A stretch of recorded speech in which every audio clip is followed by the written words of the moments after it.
You're listening to the SojuTalk Nation Podcast, Episode 7. On today's episode, we talk about this week in music, state of the nation, and are joined by Anita for a special guest interview. So sit back and chill with friends.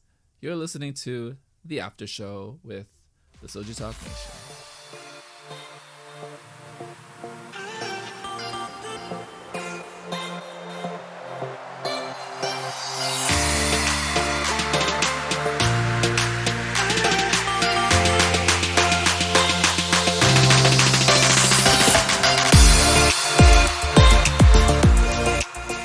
Welcome to the SojuTalk Nation Podcast, a chill discussion on this week in the SojuTalk Nation. I'm your host, Crispy, and joining me as always is Koala. Hello. Hi Koala, how are you? Very happy. We are recording this on Wednesday, February 24th, 2021, and I think one of Koala's favorite groups may have put out a music video recently. In the past couple of hours. We will talk about that next week. Fine. Fair enough. So news and announcements for today. We have a very special guest interview. So SHINee is back after over 2 years, correct? Over a 2-year hiatus since their last group activities. I think, yes. Like 2018 was the last time they had a music video. With 2021. Yeah, we're in 2021 now. But yeah, we have a special guest to talk about SHINee and talk about her experiences with K-pop and the podcast. Anita from the main show will be joining us later today. So we'll throw that interview in there. Go check it out because it's going to be a fun conversation. Okay, so moving on to celebrating the nation. We've got a couple birthdays this week. On February 27th, we have KME. K Music Every Day. He is one of the moderators on the server. He has his own channel where he makes playlists and has music recommendations. So go check it out. If you have any questions about music, he's also super helpful and informative. So he's got a lot of music knowledge. And then on March 3rd, we have Min, spelled M-Y-N. This member is very active in the BTS channel. So if you're in the BTS channel, go say hi, go say happy birthday. If you're in the KME channel, go say hi, go say happy birthday. We just want to do our little celebration for the week.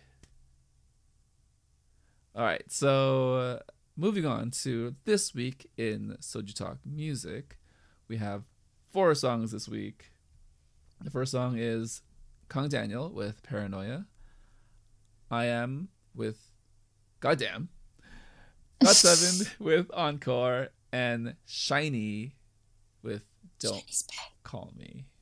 All right, so as you can clearly see, this is 4 male releases, either soloists or groups. And I've said it many times. It's not something that I have a very deep knowledge about. So Koal's going to be doing a lot of the hard carry for this week. See what I did there? Oh my god. Please don't kill me because I'm not into any of these groups very deeply. Only GOT7. But you still probably have a better eye for this style of music, or at least male idols, than I do. As far as musically and then what to look out for. With presentation, music video, and all that stuff. But yeah, let's start at the top. So let's start with Kang Daniel with Paranoia.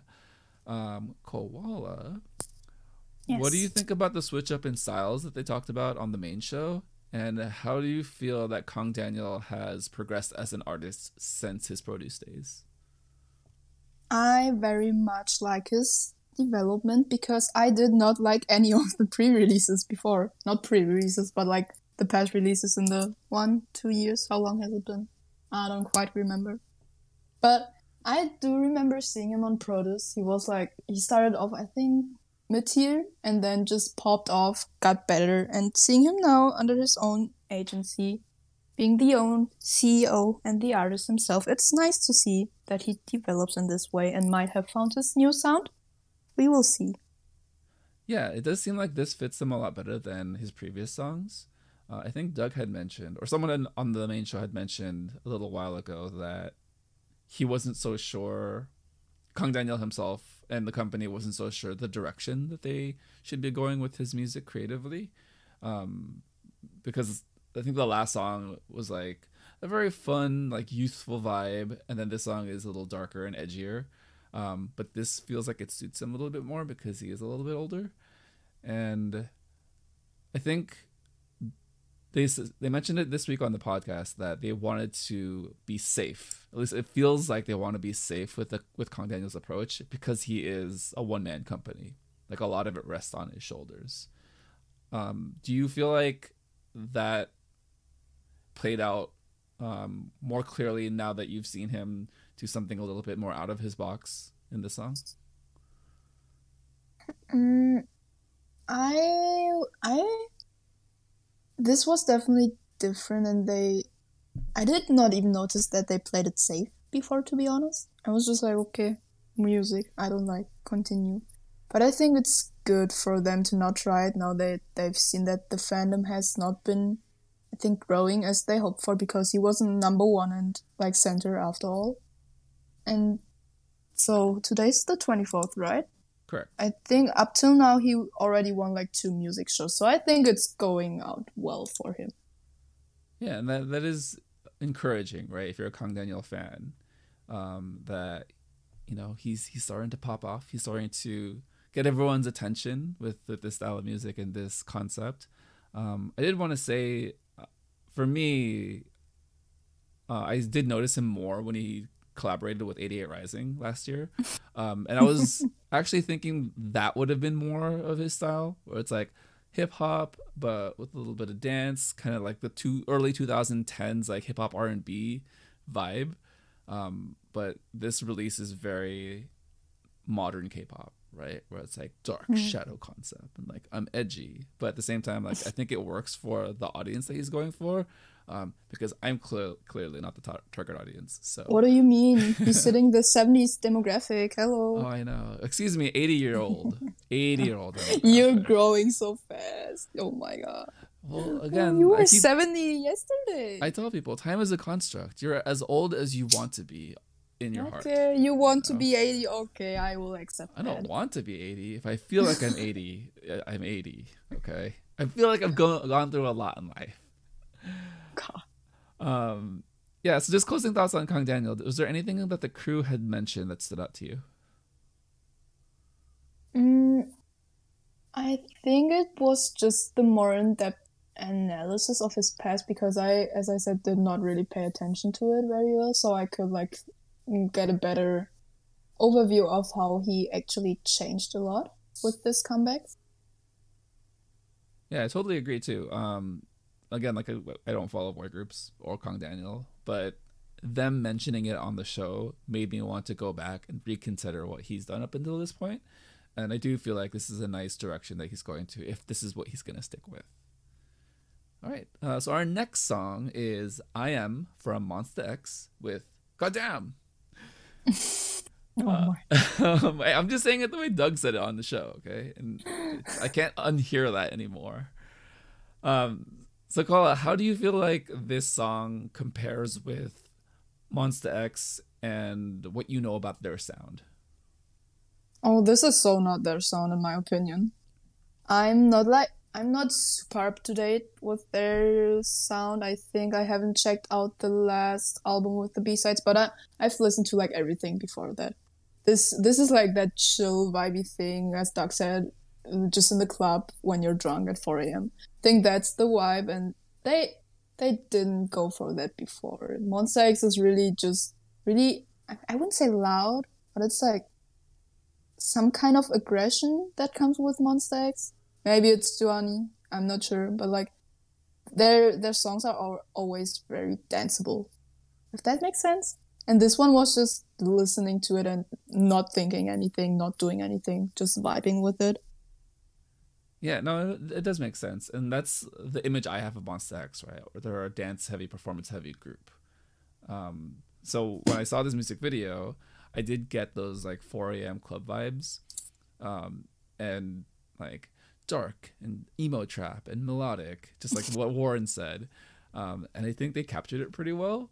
I don't know what audience this hits, considering a lot of the world can't do this right now.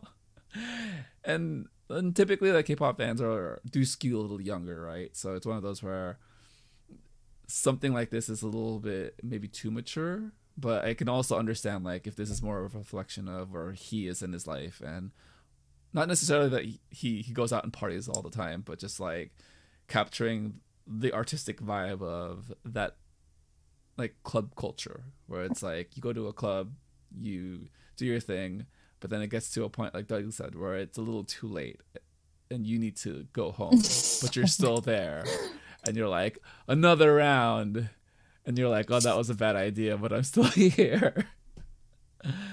What did you think about the K-hip-hop and R&B style that he went to, and kind of like the chorus and the repetitive nature that Anita and Warren had mentioned? I think it fits him because we have Giovanni in Monster X, who's like very fast, aggressive, and then we have IM, who's, if I don't mistake him, please don't. He's a bit slower, and he's always also like having the English verses in the songs, which makes sense because you can see that his new song "Goddamn" is also like, I don't know the percentage, but there are a lot of English phrases in there. So I think this fits him very well, even though it might not fit the Monster X image you might have in mind. Yeah, and that's a good point, right? It's a way for him to differentiate himself from the group. And if this is his direction, I think, at least for me as a casual fan, and far more separated to Monster X, I would be more interested to listen to and check out his music if it's going to be such a departure from Monster X, right? So, yeah, definitely. I mean, I don't write the song off if he's going to be doing more songs like this, because it's actually more my vibe anyways with the K-hip-hop and R&B.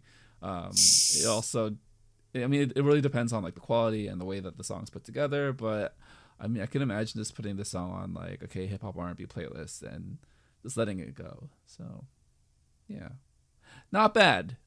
Not bad. All right. So the next song we're going to is kind of a special song, honestly. It is GOT7's Encore. I'm going to let you do the most of the talking here, Koala. They mentioned on the show that this is a fan song. That this is a very meaningful song for GOT7 fans, but also like what this means as far as getting them together. So I guess to start off, Koala, what does this song mean to you? And how do you feel this reflects what the members want to do now that they're away from JYP? So first of all, I did not expect that no one did. Like, I saw their Instagram stories, and I think I also even posted on the server that they were posting the word encore. But it was nice for them to just randomly drop this, and I think this was also a way of them to just show the fandom, which has been pretty anxious for the past weeks, that they won't like completely disappear as a group, and that they will still do projects together, even though it might not be as frequently as we used to be. Yeah, it does feel nice that they were able to put this together so quickly, right? I mean, it kind of feels like we've been following the story for months and weeks now, and it just feels like it's so current that they are no longer with their agency that they started with, and it's atypical. It's very different that a group is still together so close to after having left their agency. I think it's really admirable that they're all together still. However they were able to manage keeping their group name. I think it's a good sign moving forward for other groups who may be close to or ending their 7-year contract, right? As far as like what it means, I do understand the value of like these kind of fan songs, right? These goodbye songs, a little bit more somber. I mean, I dealt with it with 21, so I was about to say goodbye.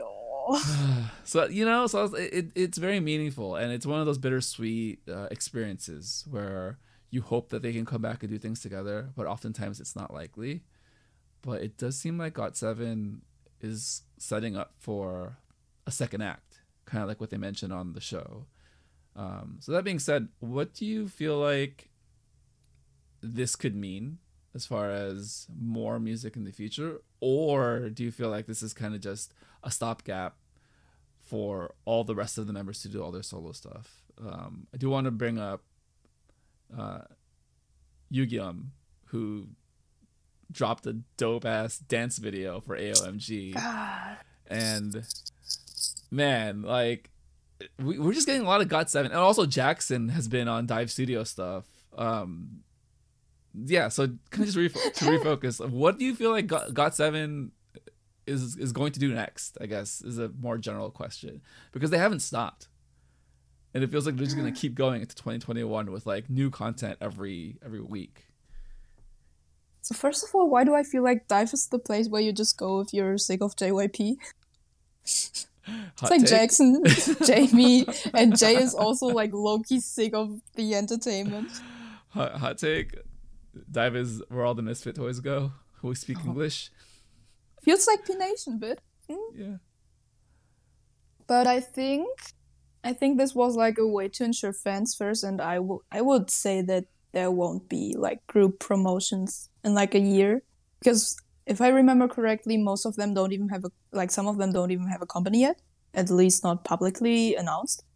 So they would probably need to figure that out yet, and then back check with each company how to do the whole group thing, and then just do their own stuff. I mean, Jackson has been always busy with his Wang team Wang, and they would probably just focus on their solo careers for now. Yugyum started off new, had some interviews for AOMG, but I think it's interesting to look out for in the future. Yeah, definitely a lot to look forward to if you're a GOT7 fan, and you were sad when you heard the news of the departure. It seems like they're all together still, and they're going to be very active in the coming months. So, yeah, I think you're in a good place if you're a GOT7 fan. I did want to ask before we move on, how do you feel like this song compares to other goodbye farewell songs from other groups? It did not make me as sad as I was when I listened to Goodbye. Let's say that, because for this Goodbye song is different because, you know, they will still be in contact with each other and maybe even do something else. For like, I can't really remember any group that has like left their company and stayed together as a group doing promotions. I think they are the first.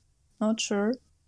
So the other Goodbye songs were like the end for the group, at least. You can follow the representative members, but the group is not existing anymore for 21, for example, and like all the produce groups. These were like hella sad. This feels more like some kind of hope, if that makes sense. Yeah, no, it's a really hopeful song, like you said. And like they mentioned on the show, I feel like it does set a good precedent for groups to stay together after the end of their contract. It could also just be a case where GOT7 was very fortunate that JYP had structured their contract in a way that they could maintain the intellectual property of GOT7 after they left their company. So we'll have to see if this translates to future groups and if this is something that's going to be built into that initial contract, right?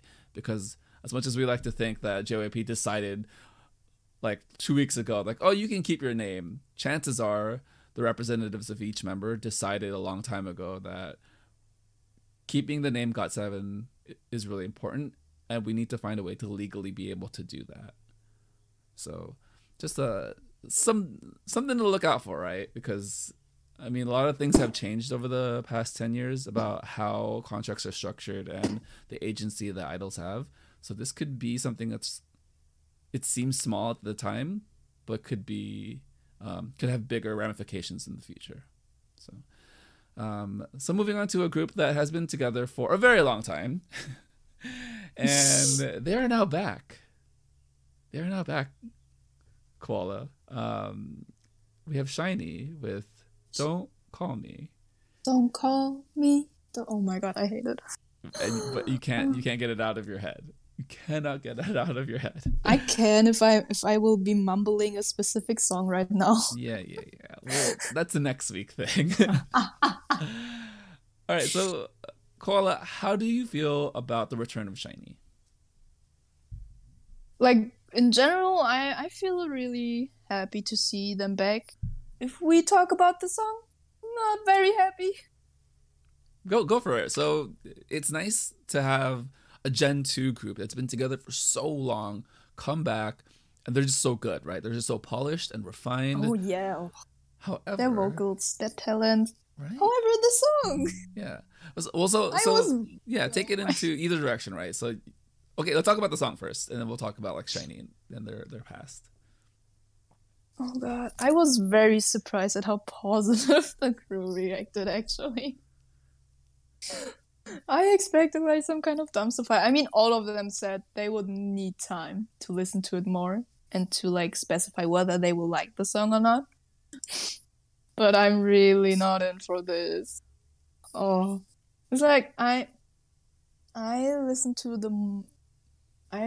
like the Good Evening stuff of SHINee and like View and that stuff, and this was like just so different, and it's like that jarring new SM sound we've been listening to the past year, I think, and I'm really not a fan of that.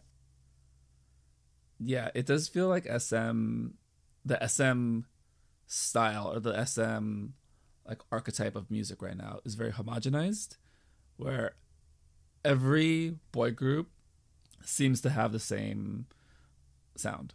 I mean, like at least in the same niche, you would say they could all be in one album. Yeah, like if you didn't know each group for what they're distinctly known for, you would think it's coming from the same place. Does that make sense? Like if I was a very casual K-pop fan and someone just told me like, oh, like this SM group has an SM song, and you know SM like artist, you would say like, yes, that sounds like SM, but you wouldn't be able to differentiate like if this was EXO or if it's NCT or if this is SHINee. Is how I feel like. It seems like they are going in the same direction as YG, where people at this point just say, oh, this is so YG. This sounds like every other song, especially if it's made from Teddy. And if it's not from Teddy and still sounds like YG, they will say, I thought this was from Teddy. So SM might have a problem with that if they continue with this sound a lot more in the future. Yeah, and that's a really good point you make, because for so long we've assumed that because YG has so few artists, that's the reason why all their songs sounds the same, right? Where no, you can actually look at the contrast now, as that SM has so many artists that they all share songs. And I think the point was made on the show that the song had initially been for Boa, but she listened to it and said, this is better for a male artist or a boy group. So, I mean, like it is common practice that music gets passed through different artists in the same agency. But I think this is the clearest example of, oh, this song was actually like specifically made in this era for this general use of a company, and then how do we reverse engineer another group into a song?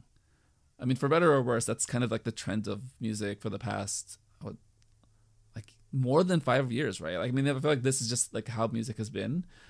It's just, to me, it stands out a lot because we all know SHINee's signature sound, which is like R&B vocals, power vocals, but then also kind of a retro feel compared to like the rest of SM.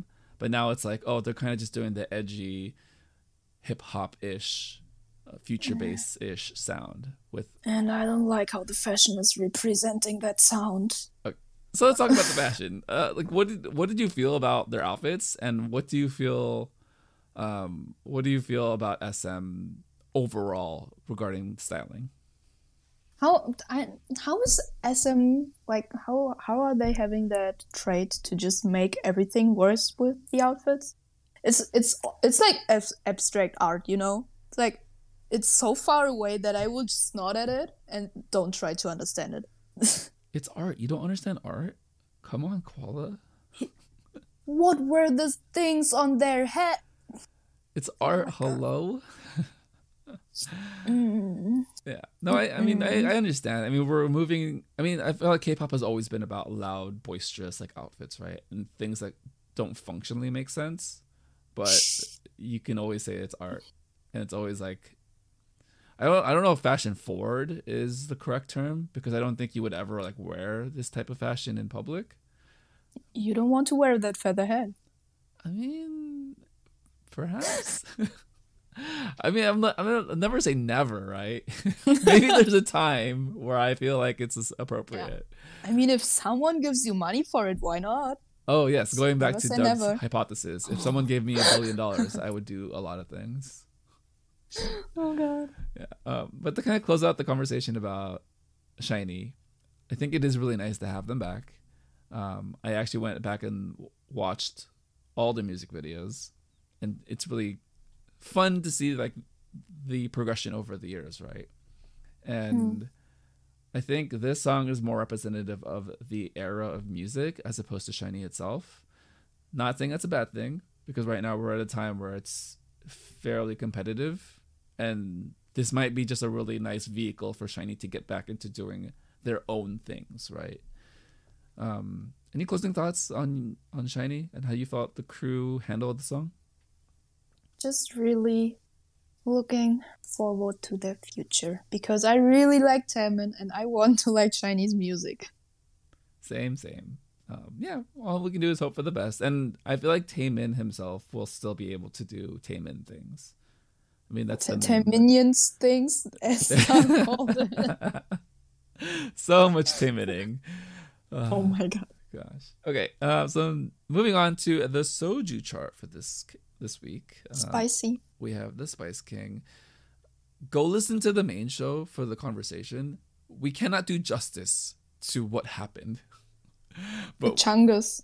But we will do a short recap and then perhaps talk about what happened. Honestly, I still can't really make sense of it. Paula, go ahead and read off the Soju chart for this week in the SojuTalk Nation. The first place goes to the Big Chungus with Bicycle. And the other first place goes to Dreamcatcher, Orai. And then on the third place, we have SHINee with Don't Call Me. All right.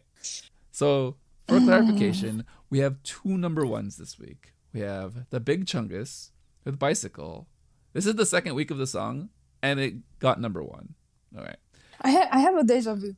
Dreamcatcher also got there. Yeah, it feels like on second listen, the songs stick a little bit better with the crew. I mean, I feel like that's just the pattern with these 2 songs, but I mean, it's also been a week. Like, correct, yeah. You're right. It's not as like vibrant. Yeah, the new songs haven't popped off as much. But yeah, Dreamcatcher gets their third number 1, which puts them in the Hall of Spice, along with BTS's Dynamite and Twice's I Can't Stop Me. That's a strange like Hall of Spice. Oh man, but you know what? Props to Dreamcatcher. Props to everyone who campaigned on the server.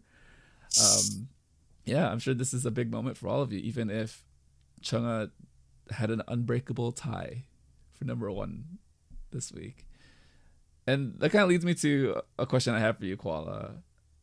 With the way that the math turned out and how Doug has kind of set up like the voting scale of first place votes, second place votes, third place votes, do you feel like there should be something should be done as far as like a mechanic to break ties moving forward? Yep, I would say that if there's another tie in the future, which I don't really think, because this is the first time it happened in like a bunch of episodes. But I would say just look at the song polls and like the votings in the Herald Somi chat. Because I think that's the best way to get like the actual general opinion, rather than maybe just have that one Chungha simp sitting there with the Dreamcatcher fan, and then there's Anita, who apparently just throws every spicy take in every episode now. Anita has been the agent of chaos. We thought it was Warren for so long. No, in fact, it's Anita. Kwali make a good point about using the Discord server and the community as a reference point for these tie breaks, right? Whether that's a song poll, whether that's Harold's Homies. And I do also think that means Harold's Homies should be not that we're not responsive already, but I feel like if there's a particular week where we kind of don't have as much interest collectively, the responses aren't as many. I don't know if you've noticed that, but like for me personally, I feel like this week I didn't really rank the songs because I didn't have emotional investment to a lot of the songs. Just because it wasn't Alexa or another set go. I mean, true. I mean, but that could be said about a lot of sad girls. But yes, and also the way that you put that replicates the like the music charts and the music shows, right? Where there is a percentage of fan votes and fan community votes. It would be a nice way to include, right, more voices. And again, it would only be for tiebreak situations. It wouldn't be for the general voting, right? But yeah, it's something to consider. I don't think it's a problem. I think this is a very rare instance that something like this would ever happen. But I do think it's just something to have, a nice thing to have in the back, just in case something like this were to ever happen. Any thoughts? Any final thoughts about the Soju chart this week? No, I think the next weeks will be interesting, very interesting, and yeah, I'm looking forward to it. Nice. Same here. Hopefully a lot of new songs, a lot of changes. I mean, definitely changes with Dreamcatcher no longer being in contention. So looking forward to all the let's see whether the big Chungus can stay there or not. You know, it's not impossible. Well, if you think about Chunga between X and this song, she's been on the Soju chart for over 4 weeks. So she's killing it this year. Am I wrong? Maybe it's also just Warren who surprisingly likes her songs now. Warren loves Chunga. It's amazing. Warren, I feel you. I got you. Oh my god. All right.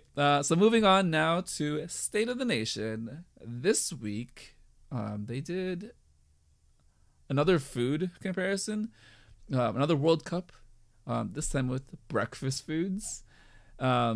This was interesting because... Yes. Okay, so let me just set up the premise. The idea typically for these World Cups is your ideal something, right? So in this case, ideal breakfast.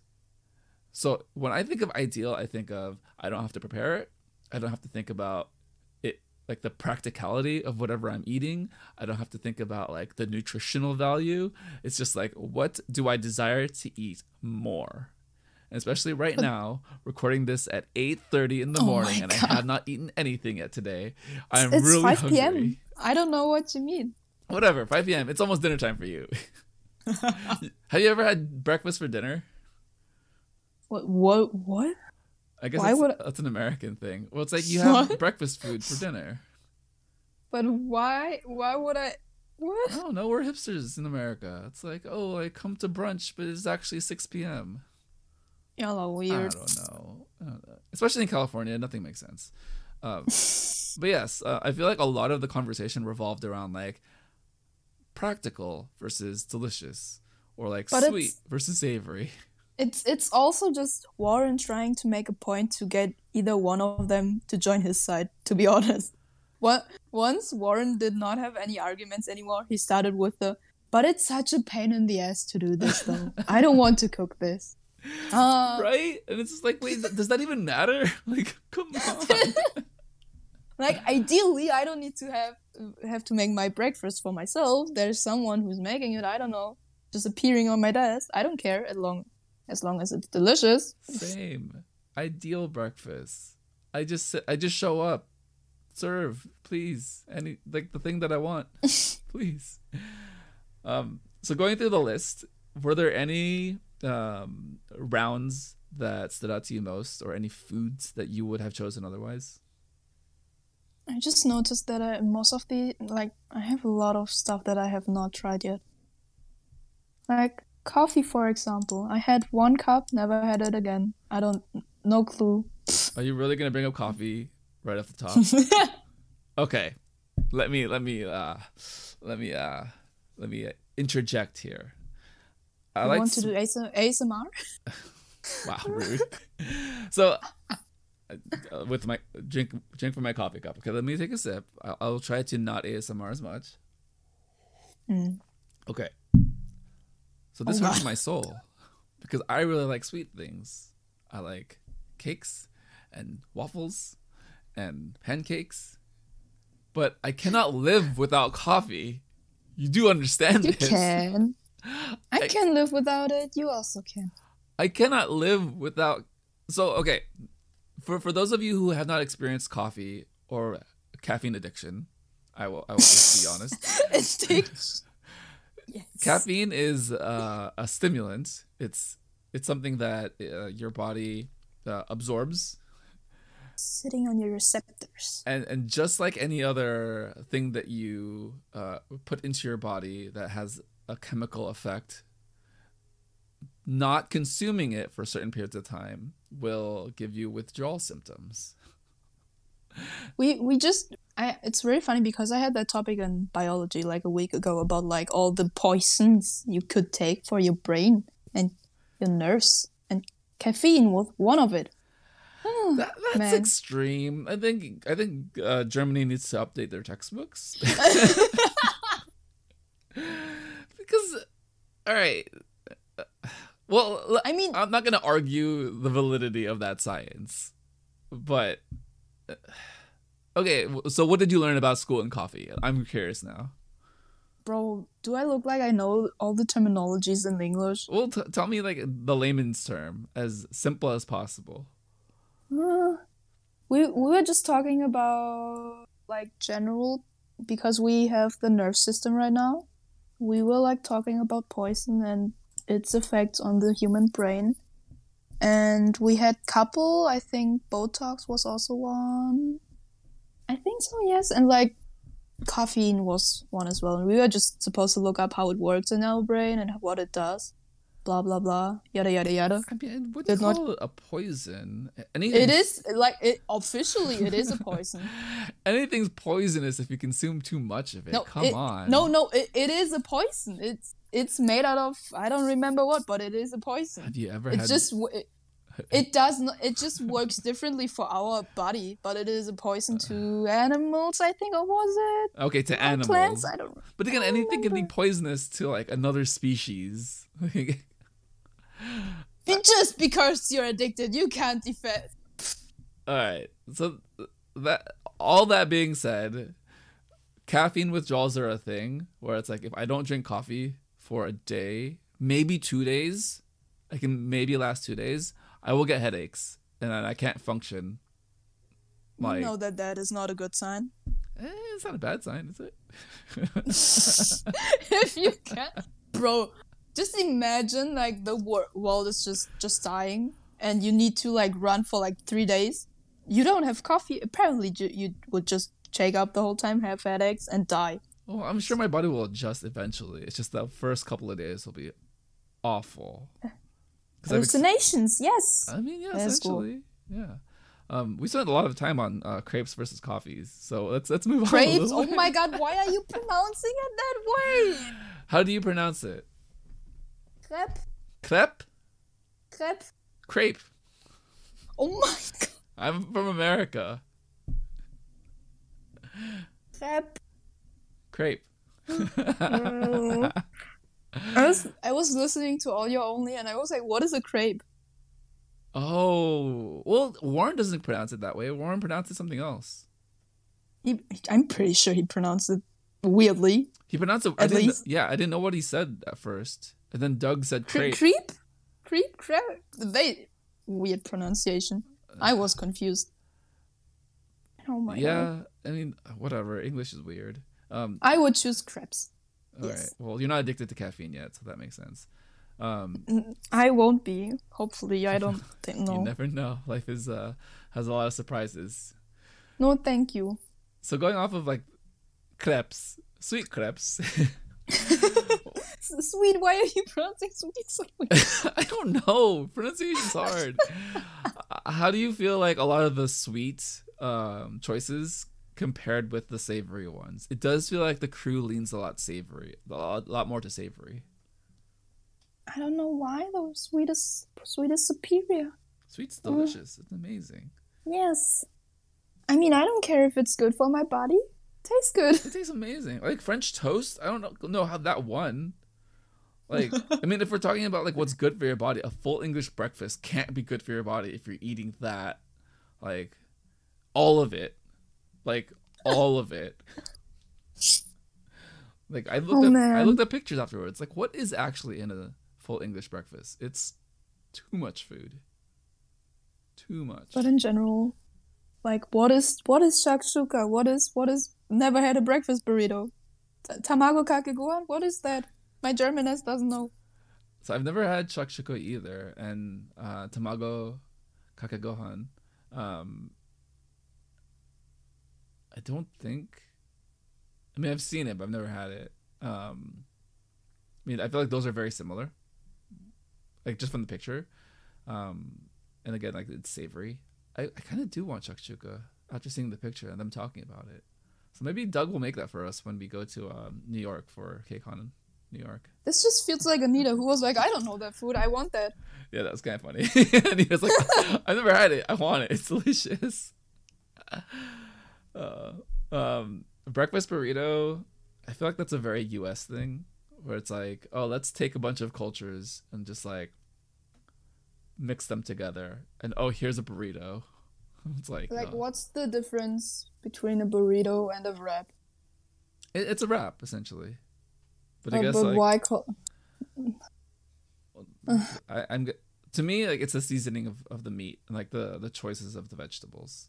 So if you order a burrito and it's, say for example, like carne asada, so that's what makes it like a breakfast burrito, like Mexican or Latin style of food, right?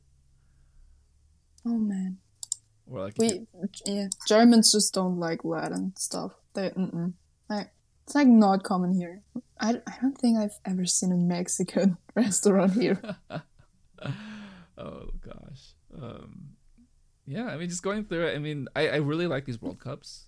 I mean, it's really fun to have. It's not to say like K-pop news and K-pop forces me to think a lot, but the state of the nations make me feel like, oh, I can just like chill and like vibe to the last like 30-40 minutes of the show, right? Or it's like I'm not like super paid attention. I'm not like listening to every piece of either news or like analysis of the song. Where it's like, yeah, it's like I can experience most of these things in the World Cup, but I mean, it's not like the end of the world if I miss something. So yeah. Anyway, but like the final winner, I don't understand how shakshuka won. I think it was the picture. It had to be. I don't know, because I know what shakshuka is like at least, and I don't think I would enjoy it. I've never because had it's just a lot of sauce, and I'm not the sauce fan. Ah. It's like just 4 eggs with like, okay, now we're leaders again. You're American, huh? Yeah. Sorry. I mean, whatever. Americans do things. You know what? America's great. Screw that. We're great. Are you? Maybe? Question mark? Healthcare. Okay. That's fine. I mean, okay. You know what? You win. Okay, well, let me address this. The true winners should actually have been mimosas or a close runner-up Bloody Marys. If you've never had a mimosa... Yes, breakfast. 100%. So if you've never had a mimosa, or if you've never been to breakfast or brunch, in the US, brunch is a really like hipster, trendy thing to do. It's actually kind of irritating when people talk about it, but you know, that's a podcast for another time. So mimosa is essentially sparkling wine or champagne, depending on what is Yeah, I was like, available. what is sparkling wine? Isn't it called champagne? I was so confused. Well, I always like to differentiate the two because I'm being a You're hipster. the alcoholic. Of course you differentiate. I'm sorry. Well, champagne is only champagne if it comes from that part of the world. Everything else is sparkling wine, technically. Of course you know that. Why am I surprised? Well, so for simplicity, we're going to say it's champagne with orange juice. That's all it is. And you have it at brunch places, and oftentimes it's bottomless mimosas where they just walk around with a pitcher of mimosa and keep pouring your glass. As long as you order food, it's bottomless. So again, I'd like to think it's the winner. Close runner-up is a Bloody Mary. I don't drink them as often anymore because they're really heavy and they actually like are really like dense. But I used to drink them, and sometimes they'd be really good because the bartender would be like, "Oh, this guy knows what he wants," and pour a little extra alcohol. Ew. And it's great. Alcohol. Ew. Yeah, but a Bloody Mary could essentially be a meal with like the amount of things they put into it. So that's why I like. Just make it a soup. Warm it up. It kind of There's is. tomato. Yeah. There's tomato anyway. Yeah. And honestly, it took me several years to enjoy Bloody Marys. Just because like the idea of a red tomato juice, vegetable based thing with alcohol is still kind of weird. But I've also had like a really amazing ones with bacon in it. A bacon. Are you Bloody sure Mary. you're not drinking? Like I said, it's almost an entire meal. That's why they're really dense, and it's just really hard for me to say like, this is the best thing you should have for breakfast. However, Okay. if you drink it, you'll be very satisfied and full. So, and drunk. Anyway, I don't eat breakfast. I don't need an ideal breakfast. You know what's funny? Like I don't either. And I mentioned this on Discord. Like I actually don't eat breakfast. I just have coffee. And then Like lately, I've been eating it more frequently because online homeschooling with I always just pick up some kind of bread and just eat that while I'm in class. But like normally I wouldn't eat till like lunch time, maybe even 4 p.m. yeah, no, same here actually. I don't eat until like 1 p.m. But again, I have like 2 cups of coffee until then. Oh god. So yeah, that's life. Yeah, looking forward to more World Cups in the future. I really do hope that this is a trend and just like keeping trend. these fun, like light conversation pieces for the show. It really helps like differentiate and like makes the show special and unique, especially because like we do get to have some kind of involvement and engagement with like the type of conversation, and it does feel like it's very in line with like the personalities of the crew and what we know of them. All right, so coming up next is our very special interview with the flower of the SojuTalk crew. One Anita was very kind to join me on a one-on-one interview, a conversation, a chat, just about life, her friendship with Doug and Warren, and kind of what K-pop means to her and what SHINee has meant to her throughout her life. So without further ado, this is my interview with Anita. Joining the SojuTalk Nation today is a special guest. Typically the voice of reason, but most recently an agent of chaos on the main show. The retro vibin' main dancer of the crew and literal flower, Anita. Wow, thank you. Thank you for having me. Welcome to the show, Anita. How are you? Really good. How are you? I'm doing well. It's sunny in California. Oh, that's nice. It's nice. very warm. I think it was like 80 degrees yesterday. So wow. Yeah, just just doing my thing out here.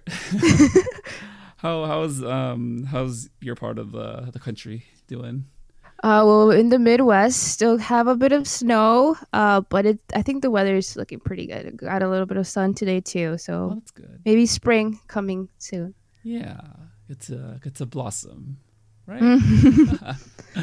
All right. So getting right into it. we know you from the Main Show podcast with Doug and Warren. And I wanted to ask you just off the top, how did your K-pop journey begin, and how has it changed over the years with Doug and Warren in your life? Yeah. I think I've mentioned it a little earlier, but very, very briefly in the podcast. But I actually discovered the genre K-pop and all that through a friend way back in high school, beginning of high school, I believe. And yeah, so it was mostly very, very contained. Like, I didn't really talk about it with other people throughout high school, and then until college, I kind of found a group of friends that also were into that. So that was kind of the beginning of knowing other people because of the music genre. So yeah, that's mostly how it started. Nice. Did you feel like you found like you had experience of found family when you met Doug and Warren in college? Maybe I would word it that way. Yeah, because I think in college, there was just more opportunities for me to do things outside of school that were really just my interest, pure interest. And I guess I met more like-minded people that way, and that's how I found more friends that I shared those interests in too. So yeah, I think college was definitely the place where I met more people through my interest. Yeah, and it's one of those where it's like you feel like you're in your own bubble for a long time, right? Yeah. Yeah, and then you finally like meet people who have similar interests, and then you kind of expand on those, where like you talk about your specific like quirks and qualities of what you like within K-pop, right? Yes. The subgenre. And the SojuTalk Nation in general, well, at least speaking for myself, like I love your takes on like retro music, and you bring that kind of up to the top of the conversation here and there. So I did want to ask you, what draws you toward that retro sound, and what moments in your life do you remember when you hear certain sounds and feel certain vibes? Oh, that's a good question. I feel like for me, and maybe a lot of people, but the whole retro genre, like the 90s sound, 80s sound, maybe even early 2000s, it's a very interesting type of like nostalgia, I think. So very like I lived through it a little bit, but I was very young, so I can't remember it very well. But now looking back on that content and that sound, and then hearing it again, but like a remix or like a different take, it's like a very like odd nostalgia, because I didn't quite live through all of that, but I really liked it and I can kind of remember it. So that's kind of what I get, and maybe that's why I like it so much. Yeah, and it's one of those like in the modern era, right? You have a really good, you have really good access to like the new and the old. Yes, yeah, and I like that. I think it's good to have a mix of both. Yeah, and to me, like it's one of those where it kind of maintains, or it kind of holds like a place in history, or like it keeps those special moments kind of alive in the consciousness of like fans and music lovers, and just like where it all started and how it kind of evolved and changed into where it is today. Yeah. So going off of kind of the retro vibe and new things from old things, we have a very special group that has come back this week. True. Yes. SHINee's back. SHINee's back. Yes. And to me, I actually went back and listened to all of SHINee's music videos. Oh, okay. Yes. And it was a really nice time capsule of like the certain eras, but also like how music has changed and evolved, and like what K-pop has done specifically that's different from Western music, right? But I still do get a lot of vibes of like Michael Jackson inspired music and vocals and dancing, right? And I did want to ask, just to get your general overview, but what does SHINee mean to you? I think SHINee is a group that kind of was like how should I say it? Like the beginning, I guess, to really getting interested for me into the whole production side of the genre of K-pop and just pop idol music in Korea. Mostly because I was so into their discography, and I wanted to keep learning more and more. And because of that, I began to recognize names like producers, choreographers, like people that were involved in the whole production of this group. So I feel like it kind of opened the doors to that side of the industry, and it got me even more hooked on like, oh, this is really cool. Like all of these people that work together to create this product, this experience, the performance. And I don't know. I think that's aside from like their great skills, their singing, their dancing, just like the artistry that comes along with the group and that I associate with them. I think they were the ones that were the beginning of recognizing that in other groups as well. Yeah, and to me, like K-pop does a really nice job of bringing in fans that way, right? Where it makes you feel invested in not just like, the music, but everything that goes on to how everything's made. And it's really interesting that SHINee is like your entry point into that. Because it's, I mean, not to like date ourselves, but it was a long time ago. But it's one of those where it's changed so much. And I wanted to ask you, like, when you first got into kind of the behind the scenes and the production and the dance and choreography, like the artistry, like you said, what did you first notice that really kept you in that community, and how have you felt like that's changed over the years? Well, I think for me, what was most grabbing or eye-catching about the group, and then about other groups in general, was the choreography, the performance aspect of the genre. And I guess SHINee was a good example and a good entry point because they are very well known for their dances, very intricate, very sharp. And I was really impressed at the time because I was not very used to that from Western artists or groups in general. So I think it was that, the performance aspect, the dancing, and for me. Yeah, and then that's one thing that K-pop, I feel like, has done to differentiate itself from Western media and Western music, right? Where it's a very visual medium. We have like very much the music aspect of things, and we understand like the trainees and the singing, especially with SM with their power vocals.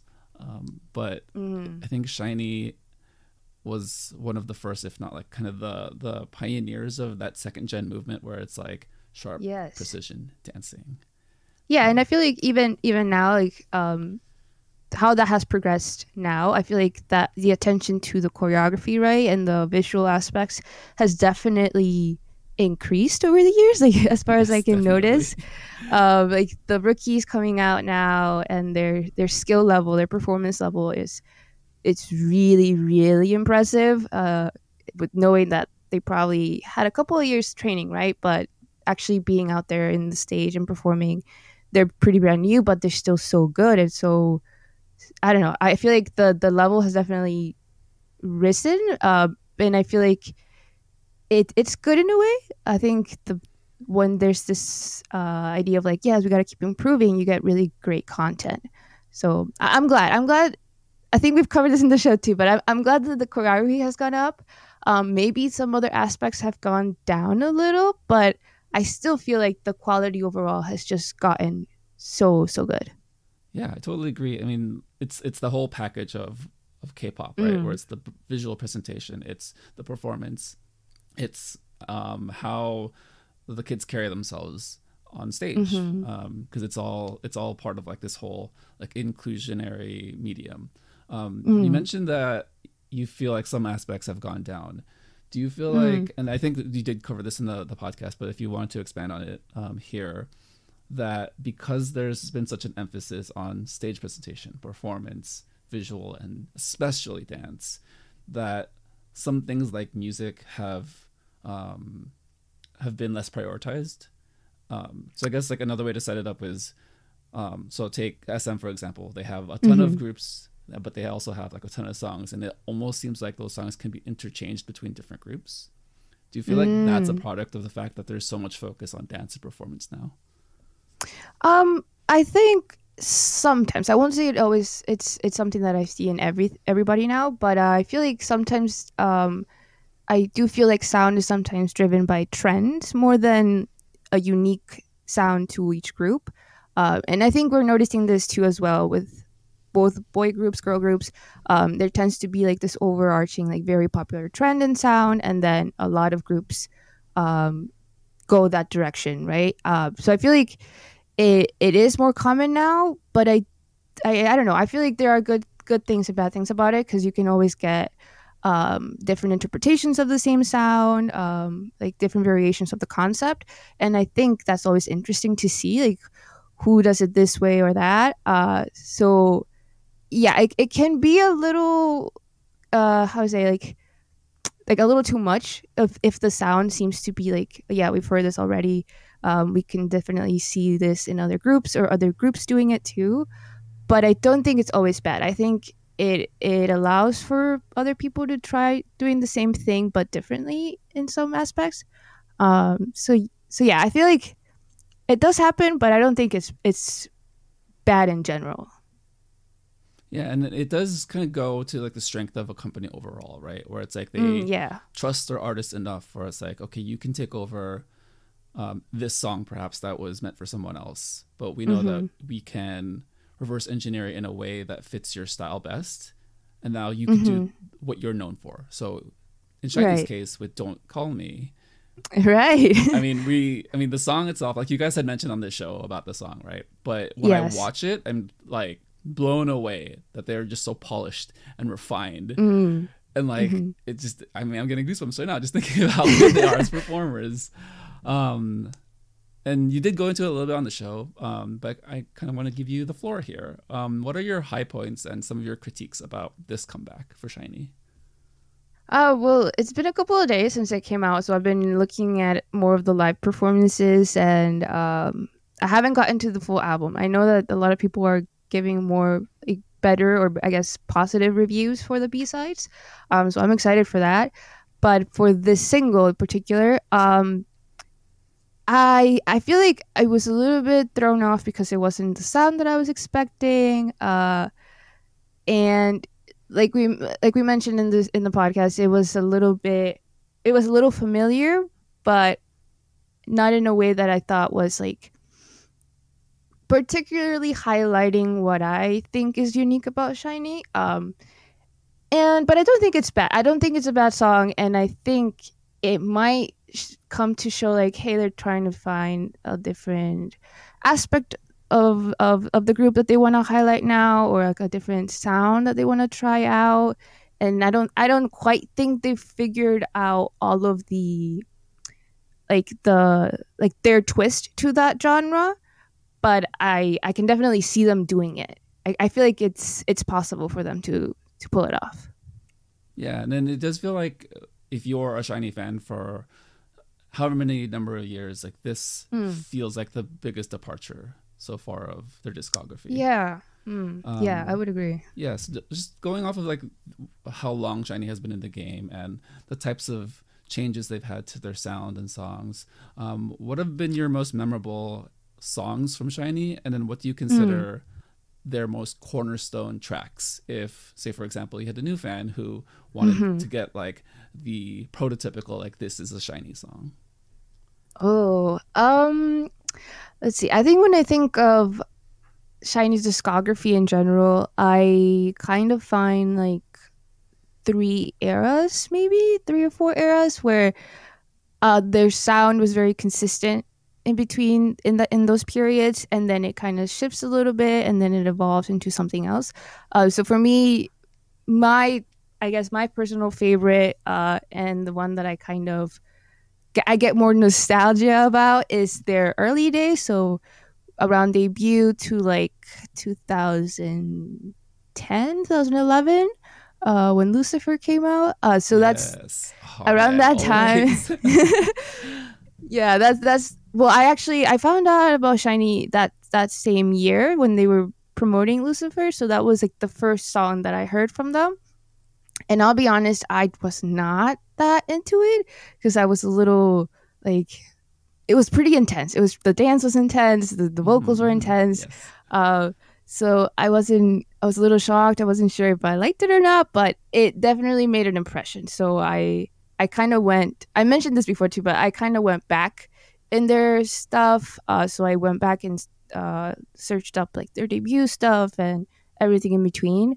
And that's the sound that I really liked, which was more of the, what did they call it back then? The contemporary R&B sound that they had.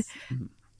Yeah, so that's probably my favorite era, just because it was like the beginning. They were establishing themselves. The choreography was a lot of it. A lot of the input was from Rino Nakasone, who is a Japanese choreographer, really well known for working in the U.S. with really popular artists, Gwen Stefani being one of them. But I don't know. I feel like everything that was going on with them, the collaborations that they were doing in the beginning, were really, really impressive for me.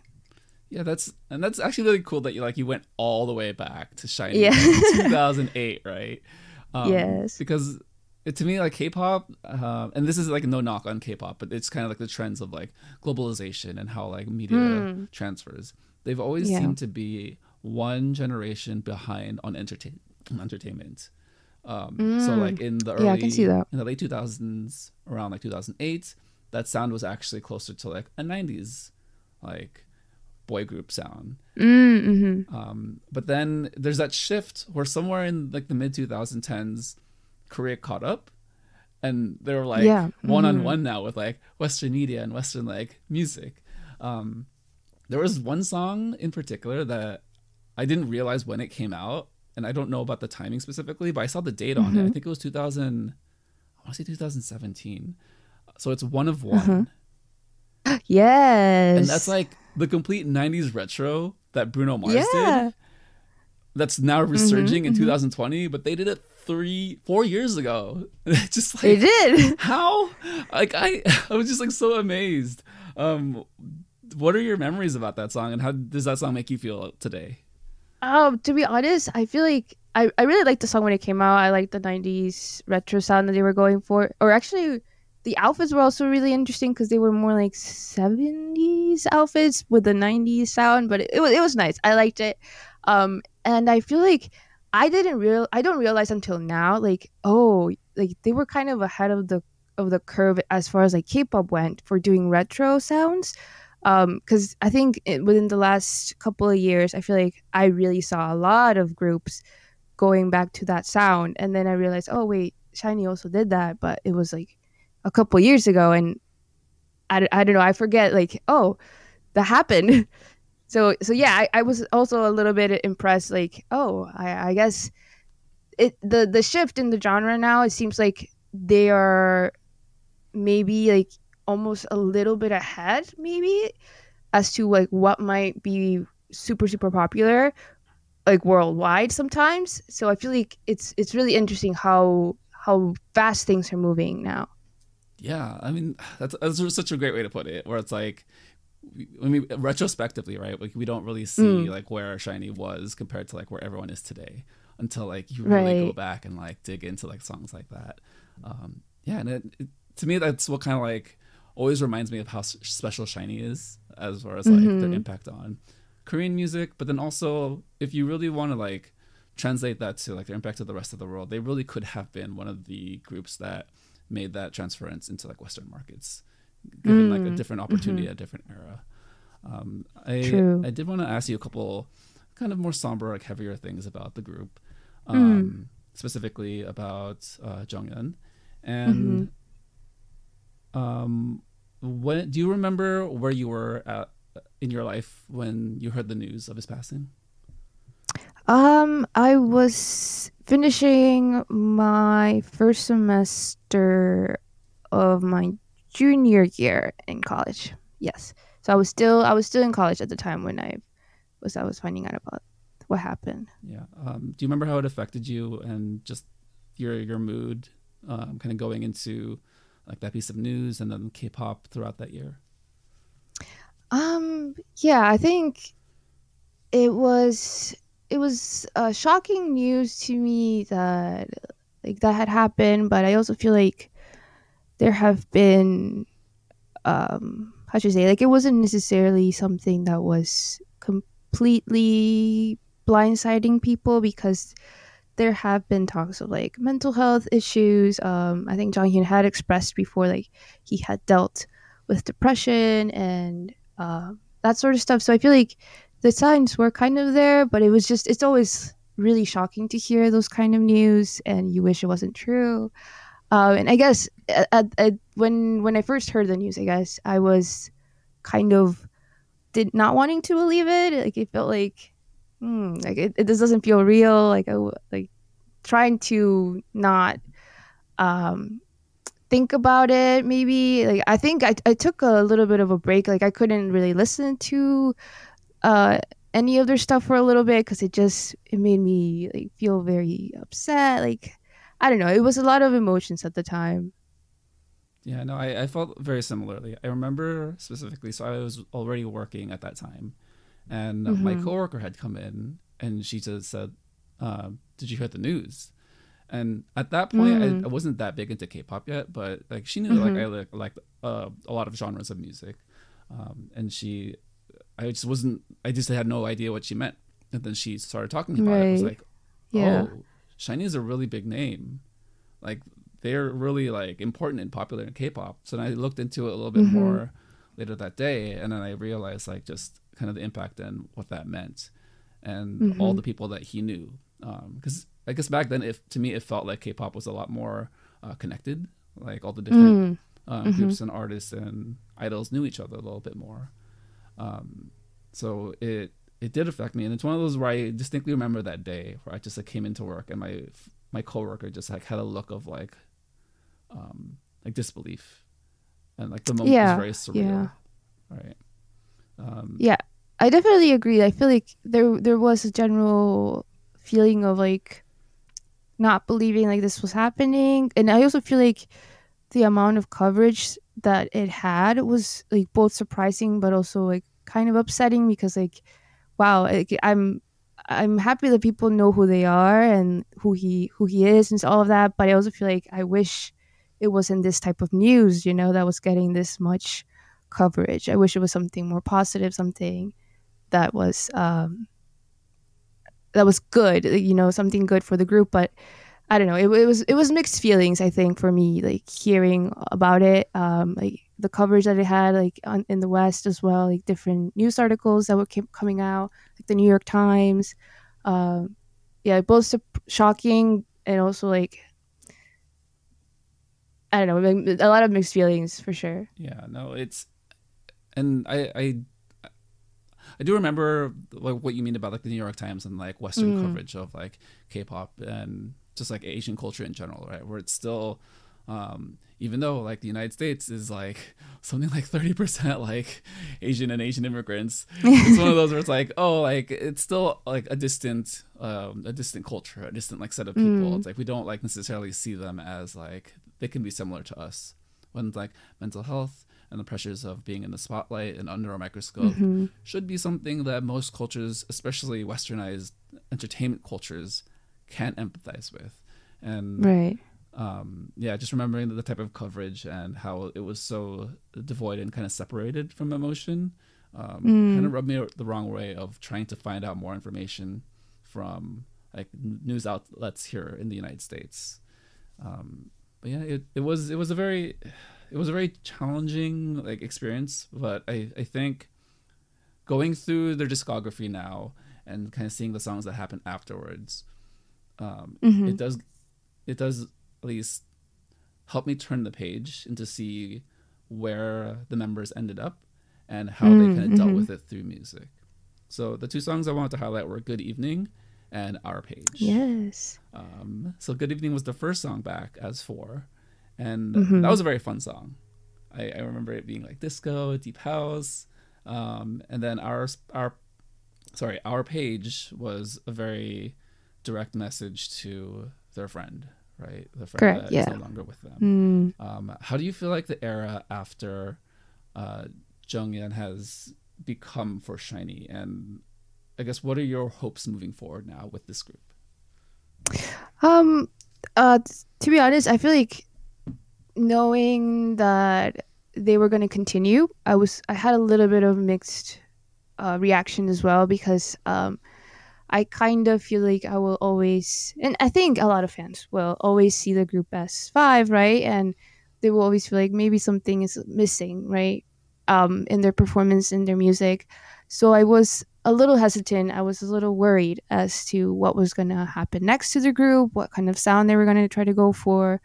And then when they came out with their Story of Light trilogy, I felt a little sense of relief, because I felt like, okay, this is still SHINee. Like they're still doing what I think they do best.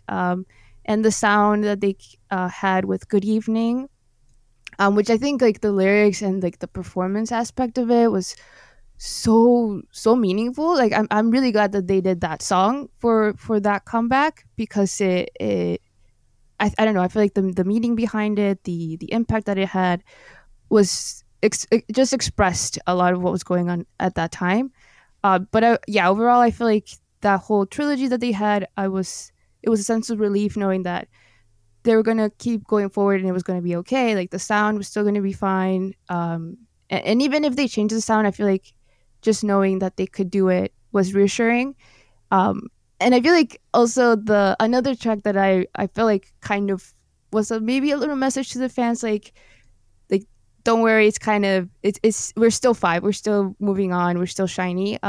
Was oh my god, I can't remember the title. It's the last one in their... Is it Countless? Countless, I think. Wait, is it Countless? No, I think it's... I just remember the lyrics. It's like Lock You Down. And it features Jonghyun's vocals in it. And it's not like a very serious song. It's quite poppy. And I don't know, I feel like hearing it after knowing that everything had happened before, just kind of had that feeling of reassurance for me of like, this is gonna work out. If they I'm glad that they wanted to continue doing this, and I saw some reviews where they said that it was their way of also moving on and kind of coping, continuing to perform and doing what they have been doing so far. So I feel like it was a good sign for me. Yeah, I'm glad and I'm thankful that you shared like your experience, and it really helps me also connect. And I really just want to say I appreciate that you kind of opened up a little bit and kind of a peek into how SHINee has been a part of your life. I know like like this part of the history specifically is a little bit heavier, but I know that we're also able to kind of zoom out and see them as a whole group and everything.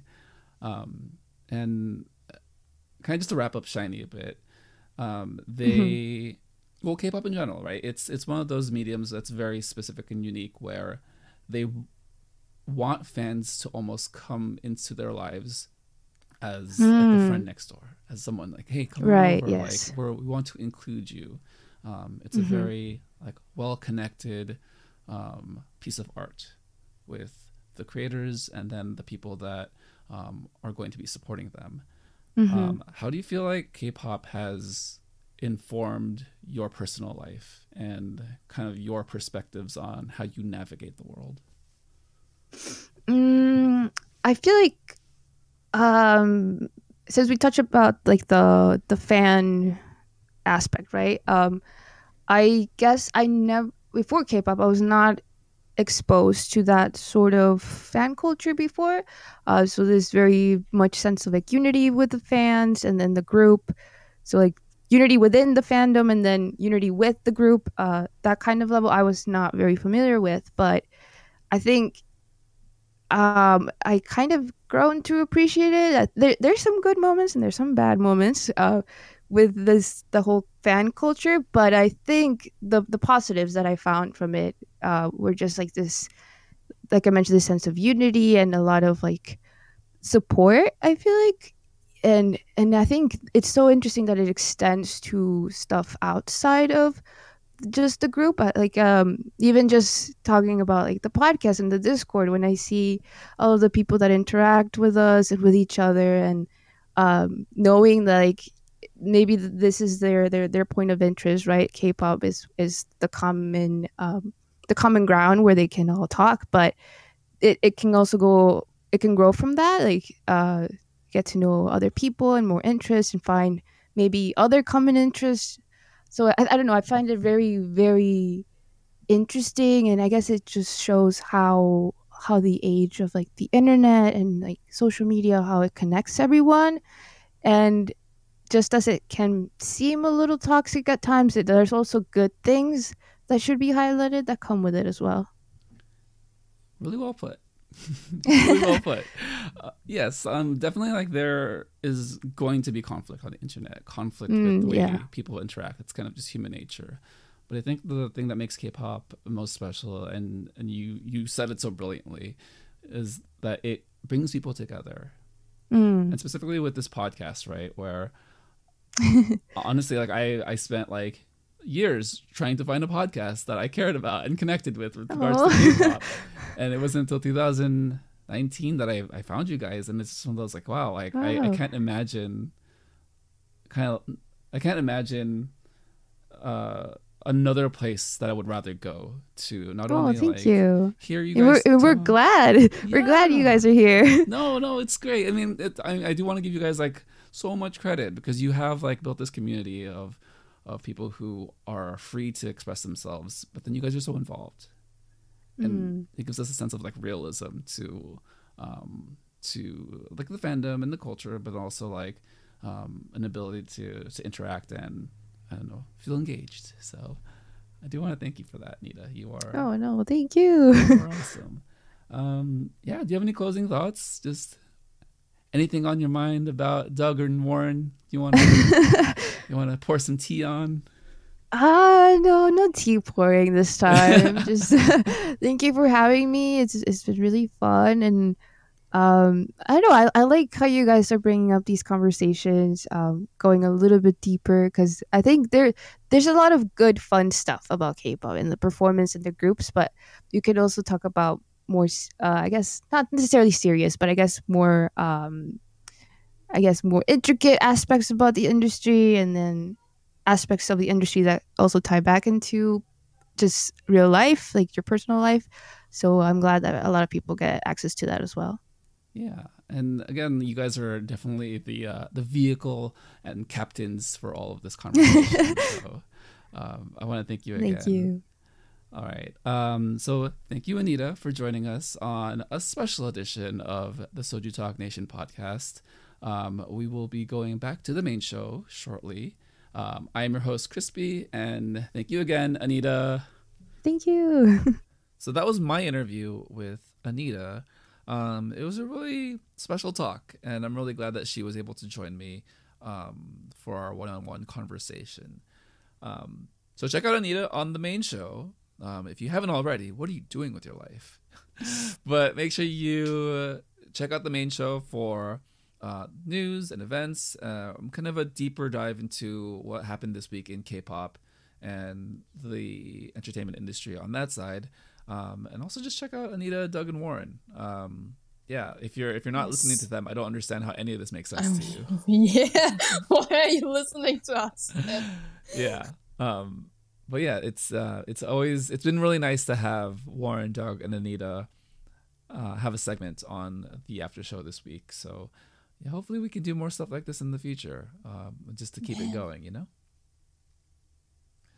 All right. So Koala, we will be moving on to Discord adventures this week. Was there anything that stood out to you this week in Discord that you enjoyed or wanted to talk about? I don't think anything stood out. We've just been watching dramas as always. I think it's bad that it's normal that we like almost every day watch drama. I think it's really bad. What do you mean? How is that bad? We get to hang out, spend time together. There's so many of us that join in. I feel like there's a group of regulars now that just pop in at all times of the day, regardless of time zones or where you are in the world. Yeah, oh my god. There's like, Jokib is almost always there. Yeah, I don't feel like he sleeps, ever. OP is also almost always there. I don't feel like he sleeps ever, either. Yeah, so the dramas we've seen over the past 2 weeks, 3 weeks, say 3 weeks, right? Were While You Were Sleeping, Sweet Home, and then we started a Japanese drama, Alice in Borderlands. Sweet Home and Alice in Borderlands are dark and like they feel like anime because they're like science fiction-y. So definitely not your typical like drama, but makes sense. They're adaptations. Yeah, but it's still been really fun to watch it with everyone and just have people popping in here and there. We've also been watching Hotel de Luna. It's been great just seeing IU do cool things. That's all I have to say. I know that the Discord has had very focused conversations about the show, which has been really awesome. So I do want to like shout out everyone there. Shout out to Malfiar, one of the mods on the server, for setting that up. I think I did mention this in the past, but again, just want to shout them out again. So we have Malfiar, Therese, Aura, MC, Delmonic. Who am I missing? I think Joe Cat. I cannot tell you. I think that's it. If I missed you, I'm really sorry. Just ping me and then I'll mention you next week. I promise. And yeah, I think that's about it. Like nothing too interesting this week. Pretty standard. We're starting a new D&D campaign with 3 new characters this weekend, so that should be fun. If you don't know Dungeons and Dragons, check us out on the server. We have a channel dedicated to tabletop, and we'll help you along if you have any questions or just want to learn. Cool. Any closing thoughts this week, or just a life check-in on the things you've been up to? Oh, I need a life. I have so much stuff to watch. Like, besides these really unhealthy behaviors of us just watching anything like every day, I also have Penthouse to watch. I also have like 3 hours of Youth With You season 3 to watch each week. Icon is coming back. I have Treasure Map every week, and 17 is also coming back with their variety. Someone, how to buy time? I don't think there's specifically unhealthy behaviors. I think it's just you. I don't know what you mean. I mean, all right, just to like be nice about it. I think you are a very dedicated fan. I think you have. I don't know what you mean. I think you. Oh yeah, I'm also watching Kairos right now. I forgot that I was watching another. God. Speaking of like new dramas, I do want to start Sisyphus with Sisyphus. Sisyphus. But it's spelled with a PH, so it should be Sisyphus. But it's but the Koreans can't pronounce PH. The V sound doesn't exist. Okay. That's why V is B. Who? In Korea. Like V, BTS person. I think they mostly pronounce it B if it's like Korean. I don't know who BTS are. Can you explain who they are? I don't know what you mean. Look at your stats for Spotify. Therese, if you're listening, can you please DM me and explain who BTS are? I don't know who that is. She will fight you. Oh my god. Yeah, I mean, to be honest, I don't feel like it's a problem so much as we're just very involved, right, with what we watch and like our fandom, and yeah. But you know, like I don't think it's too much of a problem as long as like it doesn't consume our life completely. And again, like it's been a weird year with the pandemic and not being able to leave. So soon I'm having my first anniversary with the first lockdown, man. Jeez. Yeah. Well, so that's you have to like give yourself a little bit of like compassion, right? Where it's like it's kind of just understandable that we've all like adapted this way to keep him going crazy. So that's life now. I like them. I like that song. I'm going crazy. Why are you trying to imitate him every time? Is his voice that deep? I just like that part. Oh man, He's 16. What are you? What? I like that part. That's a good part of the song. God. Man, everyone go stream "Going Crazy" by Treasure. It's a good song. It is. It very much is. Anyway, I need time. Like, I have too much stuff to watch, and it's also all coming out in a span of 3 days, and I don't really want to. I'm not patient. I want to watch everything once it's out, like immediately. Yeah, so. I feel that too. Yeah. Any other life things going on? Anything looking forward to outside of the internet? Wait. Next week on Monday, I should know how long I will be staying at home. Oh, that's good. Some semblance of normalcy. I don't know what I'm supposed to hope for, because if we stay home longer, I might not write exams, and I like that thought. That's a great thought. I hope the best for you then. All of these exams just put me a bit down. But staying at home for another month.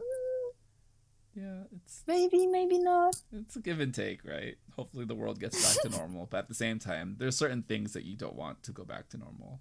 So yeah. Oh yeah, definitely. Ugh. I get that. All right. Well, thank you for listening to the SojuTalk Nation Podcast, episode 7.